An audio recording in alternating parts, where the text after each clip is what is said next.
भारत के बंदरगाहों के महत्वपूर्ण प्रश्नोत्तरों को आज हम इस वीडियो में पढ़ेंगे कि बंदरगाहों से संबंधित परीक्षा में कौन से प्रश्न पूछे जाते हैं, कि कौन सा बंदरगाह सबसे व्यस्त है, कौन सा बंदरगाह सबसे गहरा है। तो बंदरगाहों से संबंधित आज हम उन प्रश्नों को पढ़ेंगे जो यूपीपी में पूछा जाता है, एनटीपीसी में पूछा जाता है और एसएससी सीजीएल में पूछा जाता है और पीएससी में पूछे जाते हैं। उन प्रश्नों को आज हम इस वीडियो के माध्यम से पढ़ेंगे। तो आइए शुरू करते हैं कि बंदरगाहों में संबंधित पहला प्रश्न, देश का सबसे व्यस्त व्यापार वाला बंदरगाह निम्न में से कौन सा है। ऑप्शन दिया गया है कांडला बंदरगाह, विशाखापत्तनम बंदरगाह, मुंबई और कोच्चि। तो आप लोग बताइए इस प्रश्न का उत्तर कौन सा होगा। पूछा जा रहा है कि व्यस्त व्यापार वाला, व्यस्त व्यापार वाला का मतलब कि ऐसा बंदरगाह कौन सा है जिस बंदरगाह से आयात और निर्यात सबसे अधिक मात्रा में किया जाता है, इसी के कारण वह सबसे क्या है, व्यस्त बंदरगाह है। तो इस प्रश्न का उत्तर होगा मुंबई बंदरगाह। मुंबई बंदरगाह देश का सबसे व्यस्त व्यापार वाला बंदरगाह है। इस बंदरगाह से सबसे अधिक मात्रा में निर्यात किया जाता है। अगर पूछ लिया जाए कि निर्यात क्या सबसे अधिक मात्रा में किया जाता है, तो सूती वस्त्र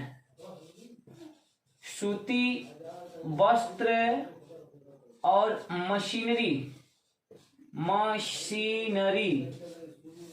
अगर दूसरा प्रश्न इसका पूछा जाए कि निम्नलिखित में से किस बंदरगाह के द्वारा सूती वस्त्रों और मशीनरी का सबसे अधिक निर्यात किया जाता है, तो उस बंदरगाह का नाम आप क्या बताएंगे, मुंबई ही बताएंगे। क्यों मुंबई बताएंगे? क्योंकि सूती वस्त्रों की राजधानी और व्यापार वाणिज्य का केंद्र किस बंदरगाह को कहा गया है, तो मुंबई को ही कहा गया है। इसके कारण आपका इस प्रश्न का भी उत्तर क्या होगा, मुंबई। आइए अब हम बात करते हैं दूसरा प्रश्न, देश का सबसे गहरा बंदरगाह कौन सा है। तो गहराई में पूछ रहा है कि सबसे गहरा बंदरगाह कौन सा है। तो पहला मुंबई है, दूसरा कोच्चि है, तीसरा पारादीप और चौथा जो दिया गया है विशाखापत्तनम। तो आप लोग बताइए इस प्रश्न का उत्तर कौन सा देंगे। तो हाँ जी, सही उत्तर आप लोग दे रहे हैं कि इस प्रश्न का उत्तर विशाखापत्तनम होगा। अर्थात हमारे देश का भारत का सबसे गहरा बंदरगाह कौन सा है, तो विशाखापत्तनम बंदरगाह है, क्योंकि इस बंदरगाह की सबसे अधिक गहराई है। अब बात करेंगे तीसरा प्रश्न कौन सा है, निम्न में से कौन सा बंदरगाह पंडित दीनदयाल उपाध्याय के नाम से प्रसिद्ध है। अर्थात किस बंदरगाह को पंडित दीनदयाल उपाध्याय बंदरगाह की उपमा दी गई है। तो ऑप्शन दिया गया है, ए कांडला बंदरगाह, दूसरा तुतीकोरिन बंदरगाह, तीसरा एन्नौर बंदरगाह, चौथा नहावा शेवा। तो आप लोग इस प्रश्न का उत्तर बताइए कौन सा लगाएंगे।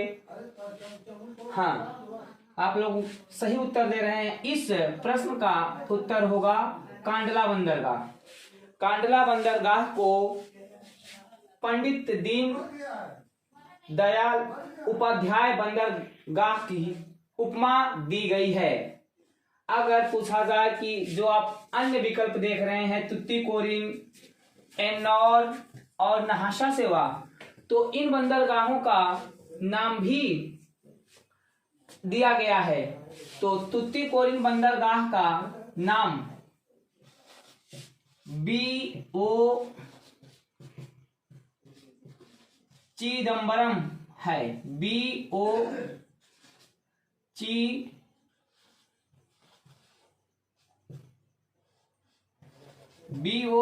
चिदम्बरम है।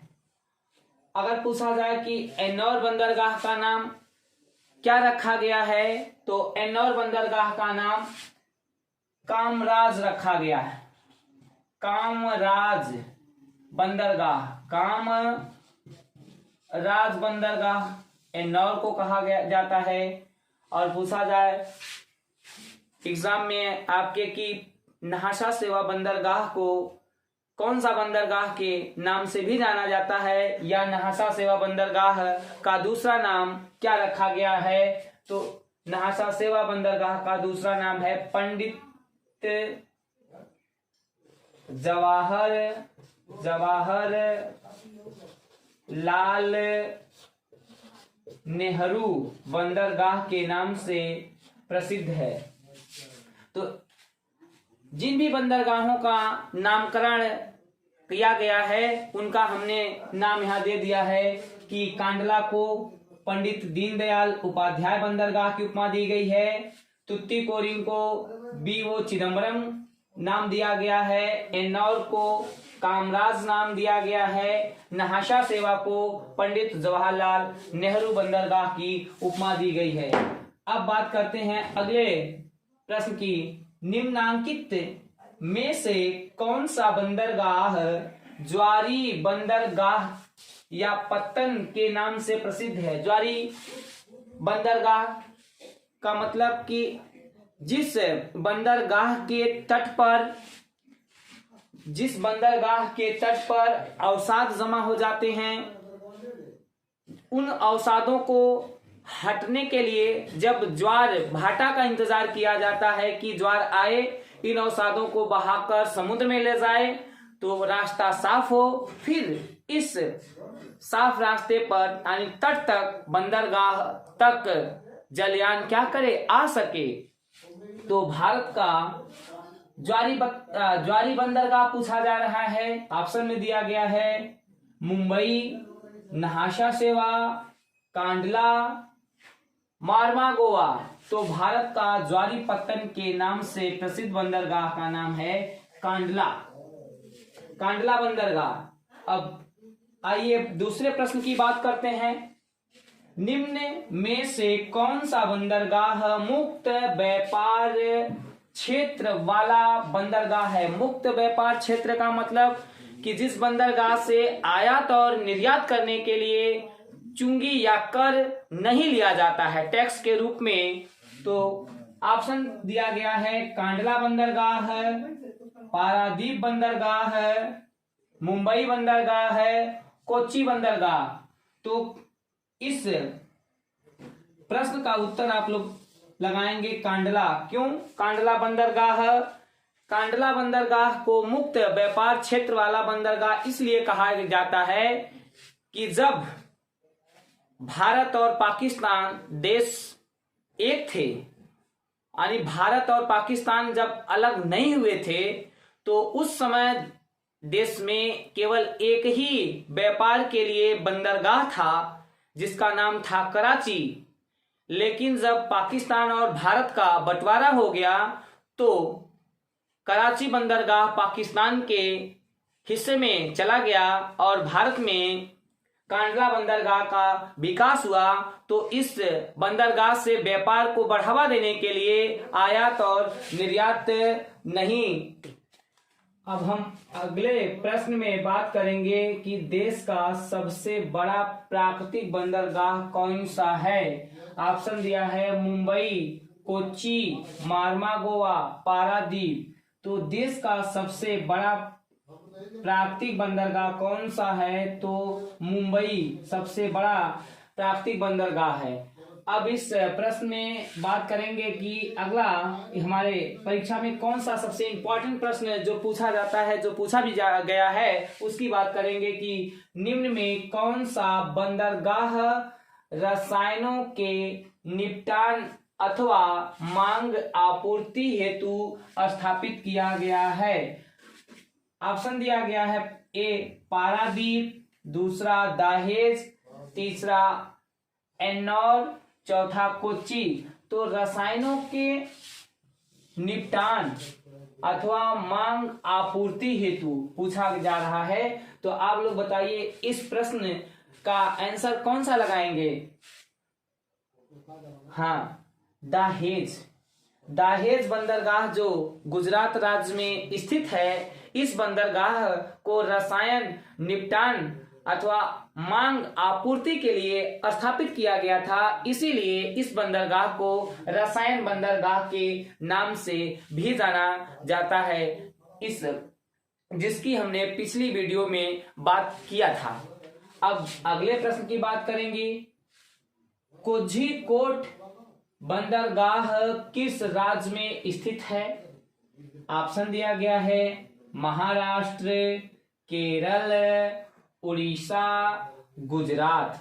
तो आप लोग इस प्रश्न का उत्तर देखिए कौन सा सही होगा, लगाइए अपने। हाँ, कोझिकोड कहाँ, किस राज्य में। हाँ, केरल राज्य में। कोझिकोड बंदरगाह जिसका दूसरा नाम कोच्चि बंदरगाह के नाम से भी जाना जाता है, तो केरल में स्थित। अब 9वें प्रश्न की बात करेंगे। पारादीप बंदरगाह का विकास जिन बंदरगाहों के भार कम करने के लिए किया गया था वे थे, यानी वे कौन से बंदरगाह थे। ऑप्शन दिया गया है, कोलकाता बंदरगाह, विशाखापत्तनम। दोनों को एक साथ पूछा जा रहा है। फिर दूसरे ऑप्शन में कोलकाता, मुंबई, चेन्नई, मुंबई, उपर्युक्त सभी। बंदरगाहों के भार कम करने की बात की। जब एक बंदरगाह है तो वह ज्यादा आयात और निर्यात के लिए प्रसिद्ध है, आयात उससे सबसे अधिक हो रहा है, तो उसके कम भार को कम करने के लिए जब अगले बंदरगाह की स्थापना जो की जाती है, वही उस कम करने का सहयोगी कहलाता है कि भार कम करना। तो पारादीप पूछा जा रहा है, तो पारादीप की बात करेंगे। यह बंदरगाह कहाँ है, तो यहाँ पर उड़ीसा राज्य में। उड़ीसा राज्य में ये पारादीप बंदरगाह है, पारादीप बंदरगाह है। अब कह रहा है कि कोलकाता, विशाखापत्तनम। तो यहाँ पर ये कोलकाता बंदरगाह है, यहाँ पर ये कोलकाता बंदरगाह है, यहाँ पर ये कोलकाता बंदरगाह है, ये कोलकाता बंदरगाह, ये कोलकाता बंदरगाह। फिर विशाखापत्तनम, ये पश्चिम बंगाल में है, कोलकाता पश्चिम बंगाल में है। विशाखापत्तनम, विशाखापत्तनम आंध्र प्रदेश में, आंध्र प्रदेश में। दूसरा कोलकाता, मुंबई। तो यहाँ कोलकाता और यहाँ मुंबई, इसके भार को कम करने के लिए। फिर कह रहा है चेन्नई और मुंबई। चेन्नई हमारा यहाँ और मुंबई यहाँ, मुंबई और चेन्नई। तो पारादीप की बात पूछा जा रहा है कि पारादीप, तो देखेंगे सबसे पारादीप किन बंदरगाहों के सबसे निकट में स्थित है। तो देखा जाए तो कोलकाता और विशाखापत्तनम के बीचों बीच है। तो पारादीप कोलकाता बंदरगाह और विशाखापत्तनम बंदरगाह के भार को कम करने के लिए स्थापित किया गया था। तो इस प्रश्न का उत्तर ये वाला सही हो जाएगा, कोलकाता और विशाखापत्तनम। अगला प्रश्न, कोच्चि बंदरगाह निम्न में से किस तट पर स्थित है। तट को पूछा जा रहा है। कोरोमंडल तट, कोरोमंडल तट की बात करेंगे, ये कहाँ है? तो तमिलनाडु, तमिलनाडु राज्य का जो पूर्वी भाग है, तमिलनाडु राज्य का जो पूर्वी भाग है इसको कोरोमंडल तट कहते हैं, कोरोमंडल तट कहते हैं। मालाबार तट कहाँ है? ये जो केरल, केरल का जो ये पश्चिमी भाग है इसको मालाबार तट, पश्चिमी भाग को मालाबार तट कहते हैं। कोंकण, ये जो मुंबई का जो सबसे पश्चिमी भाग है इसको कोंकण तट, कोंकण तट कहते हैं। और उत्तरी सरकार, उत्तरी सरकार ये उड़ीसा के पास का जो पूर्वी भाग है इसको उत्तरी सरकार कहते हैं। तो मालाबार तट, कोरोमंडल तट, उत्तरी सरकार और कोंकण तट में देखें तो कोच्चि बंदरगाह की स्थिति ये केरल में है, कोच्चि बंदरगाह की स्थिति केरल राज्य में है। तो इस तट की बात करेंगे तो कौन सा तट मिल जाएगा? मालाबार तट। कौन सा?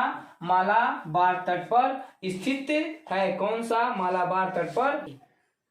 अगले प्रश्न में कुद्रमुख के लौह अयस्क को निम्न में से किस बंदरगाह से निर्यात किया जाता है? ऑप्शन दिया है मुंबई, न्यू मंगलोर, मार्मागोआ, कोच्चि। तो कुद्रमुख लौह अयस्क की खान किस राज्य में पड़ती है? तो कर्नाटक में। ये लौह अयस्क की खान राज्य क्षेत्र पूछता है तो कर्नाटक में स्थित है। यहाँ के लौह अयस्क को किस बंदरगाह से निर्यात किया जाता है? तो आप लोग इसका उत्तर बताइए, गेस करिए कि कौन सा होगा। तो इस प्रश्न का उत्तर होगा न्यू मंगलोर, कर्नाटक में स्थित बंदरगाह जो है न्यू मंगलोर। इसी न्यू मंगलोर बंदरगाह से कुद्रमुख की खान से जो लौह अयस्क निकाला जाता है उसको दूसरे देशों में निर्यात किया जाता है। अब अगले प्रश्न की बात करेंगे, बैलाडीला से प्राप्त होने वाला लौह अयस्क किस बंदरगाह से जापान को निर्यात किया जाता है? ऑप्शन दिया गया है पारादीप, विशाखापत्तनम, चेन्नई, कोलकाता। तो बात करेंगे ये बैलाडीला, बैलाडीला, ये बैलाडीला की जो खान है यह छत्तीसगढ़ में, बैलाडीला की खान बहुत फेमस है। कहा जाता है कि बैल के दिल के आकार की होने के कारण इस खान का नामकरण बैलाडीला किया गया है। और ये बैलाडीला की खान किस खनिज के लिए प्रसिद्ध है? ये प्रश्न कई बार पूछा गया एग्जाम में। तो लौह अयस्क के लिए प्रसिद्ध है। किस राज्य में है? राज्य क्षेत्र पूछता है तो छत्तीसगढ़ में है। अब बैलाडीला की खान से जो लौह अयस्क निकाला जाता है उस लौह अयस्क को जापान देश को निर्यात किया जाता है, भेजा जाता है। लेकिन प्रश्न पूछा जा रहा है जो जापान में हम लौह अयस्क भेजते हैं बैलाडीला की खान से, वह भारत के किस बंदरगाह से भेजा जाता है? तो आप लोग इसका उत्तर बताइए कौन सा होगा। हाँ, इस प्रश्न का उत्तर होगा विशाखापत्तनम। विशाखापत्तनम बंदरगाह से ही जापान को लौह अयस्क का निर्यात किया जाता है। अब अगले प्रश्न की बात करते हैं, मार्मागोआ बंदरगाह से निम्न में से क्या निर्यात किया जाता है? मार्मागोआ बंदरगाह, ऑप्शन दिया गया है मछली, वस्त्र, लौह अयस्क, खाद्य सामग्री। तो मार्मागोआ बंदरगाह से निर्यात जो किया जाता है उस सामग्री का नाम है लौह अयस्क। और मार्मागोआ बंदरगाह से इस लौह अयस्क को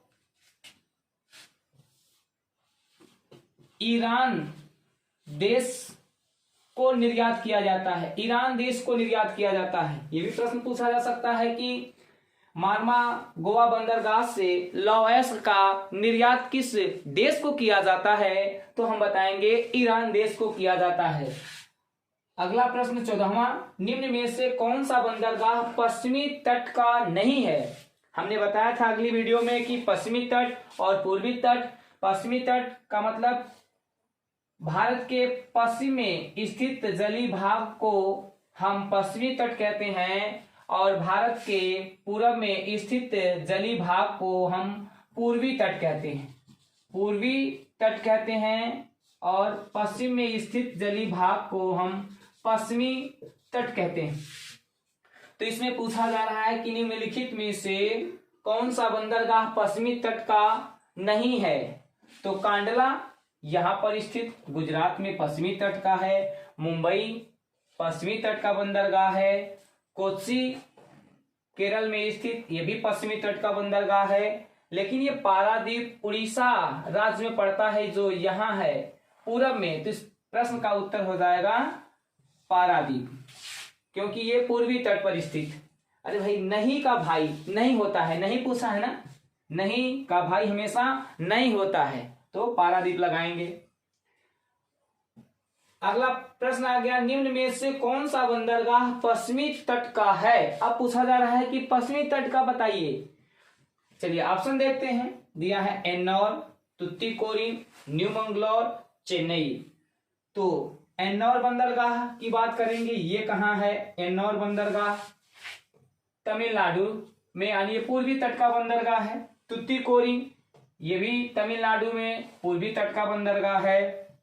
और चेन्नई तमिलनाडु राज्य में, ये भी पूर्वी तट का। और ये जो तीसरा सी वाला बचा है, ये न्यू मंगलौर, ये कर्नाटक राज्य में स्थित न्यू मंगलौर बंदरगाह, यानी ये पश्चिमी तट का बंदरगाह कौन सा होगा? न्यू मंगलौर। अगला 16वां प्रश्न, निम्न में से कौन सा बंदरगाह मत्स्य के नाम से प्रसिद्ध है? ऑप्शन दिया गया है तुतीकोरिन, एन्नौर, कोच्चि, मुंबई। तो आप लोग बताइए इस प्रश्न का उत्तर क्या लगाएंगे? हाँ ठीक है, तुतीकोरिन बंदरगाह से मछली का निर्यात अधिक मात्रा में किया जाता है। इसी के कारण इस तुतीकोरिन बंदरगाह को मत्स्य बंदरगाह के नाम से जाना जाता है। इस प्रश्न को एग्जाम में ऐसे भी पूछा जा सकता है कि तुतीकोरिन बंदरगाह से निम्नलिखित में से किसका निर्यात किया जाता है? ऑप्शन दिया गया है, दिया जाएगा मछली, लौह अयस्क, सूती वस्त्र, पेट्रोलियम। तो इसका उत्तर क्या? हाँ, मछली। अगला प्रश्न, निम्नांकित में से कौन से बंदरगाह को पूरब का लंदन की उपमा दी गई है? तो ऑप्शन दिया गया है एन्नौर, तुतीकोरिन, पारादीप, कोलकाता। हाँ, गेस कर लीजिए इसका उत्तर आप लोग क्या लगाएंगे? हाँ, कोलकाता बंदरगाह को पूरब का लंदन की उपमा दी गई है। क्यों दी गई है? क्योंकि यह बंदरगाह भारत के सबसे पूरब में स्थित होने के कारण इसे पूरब के लंदन की उपमा दी गई है। अगला प्रश्न, कौन सा बंदरगाह पृष्ठ प्रदेश खनिज से संपन्न है? ऑप्शन पारादीप, मुंबई, चेन्नई, कोलकाता। तो इस प्रश्न का उत्तर क्या होगा? पारादीप। पारादीप क्यों पारादीप होगा भाई? क्योंकि उड़ीसा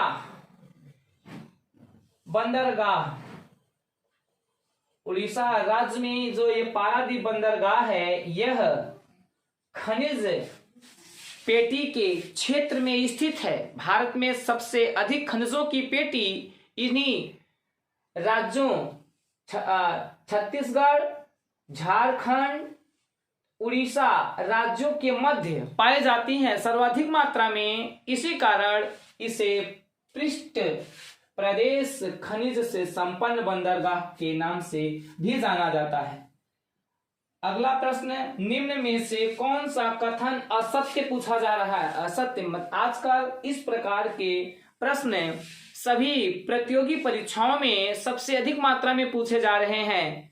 तो दिया गया है पहला ऑप्शन, मुंबई देश का सबसे बड़ा बंदरगाह है। तो हमने वीडियो में आपको मुंबई बंदरगाह की विशेषता में भी बताया था कि यह देश का सबसे बड़ा बंदरगाह है, तो ये तो सही है।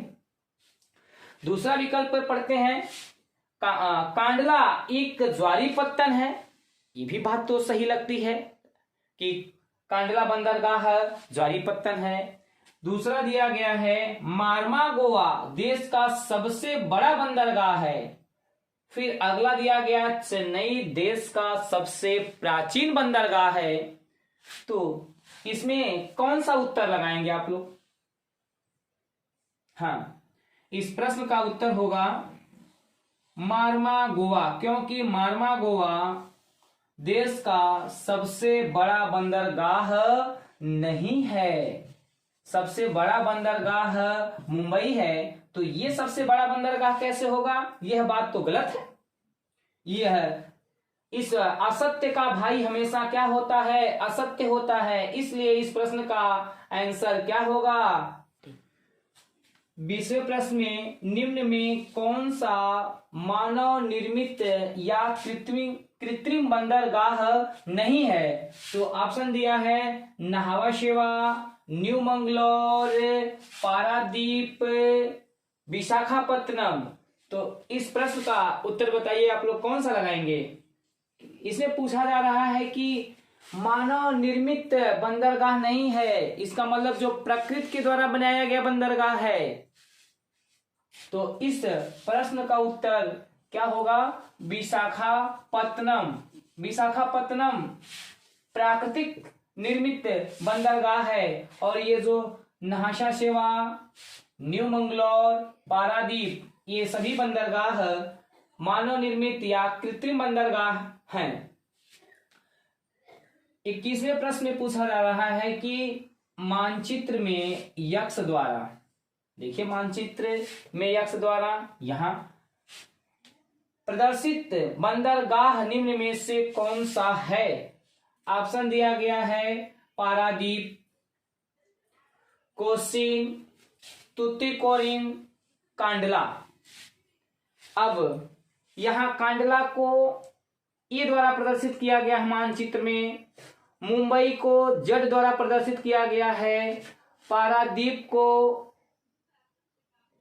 बी द्वारा प्रदर्शित किया गया है, और यक्ष तुतीकोरिन तो ये हमने लिख दिया है आपकी सुविधा के लिए, लेकिन ये आपको ऑप्शन में ऐसे ये लिखा नहीं मिलेगा। मुंबई, पारादीप, कांडला, तुतीकोरिन, बस केवल ऐसे लिखा रहेगा, ए जेड यक्ष बी। तो आप मानचित्र में स्थित बंदरगाहों की स्थिति को देखकर तभी इस प्रश्न का उत्तर दे पाएंगे। देखें तो यहाँ पर स्थित बंदरगाह कौन सा है? तो तुतीकोरिन बंदरगाह यहां पर स्थित, और यहां पर बी जहां है वहां पारादीप बंदरगाह स्थित है, और यहां पर मुंबई बंदरगाह जेड द्वारा किस बंदरगाह को प्रदर्शित करने के लिए कह रहा है? मुंबई को, और ये द्वारा किस बंदरगाह को? कांडला बंदरगाह को प्रदर्शित करने के लिए कह रहा है। तो इस मानचित्र में यक्ष द्वारा किस बंदरगाह को प्रदर्शित किया गया है? तो तुतीकोरिन को प्रदर्शित किया गया है। और इस वीडियो में हम आपको बताएंगे कि कौन से भारत के बंदरगाह प्रकृति के द्वारा निर्मित हैं और कौन से बंदरगाह भारत के मानव निर्मित हैं। तो यहाँ हम पहले प्राकृतिक बंदरगाहों की बात कर रहे हैं। तो कांडला बंदरगाह प्रकृति के द्वारा निर्मित है, मुंबई बंदरगाह ये भी प्रकृति के द्वारा निर्मित है, फिर मार्मा गोवा बंदरगाह ये भी प्रकृति के द्वारा निर्मित है, और कोसी बंदरगाह प्रकृति निर्मित है, और कोलकाता बंदरगाह प्रकृति है, विशाखापत्तनम बंदरगाह ये प्राकृतिक हैं। अब हम भारत के कृत्रिम या मानव द्वारा निर्मित बंदरगाहों की बात करेंगे तो इसमें नाहवा शेवा बंदरगाह, फिर दूसरा न्यू मंगलौर बंदरगाह, यन्नौर बंदरगाह,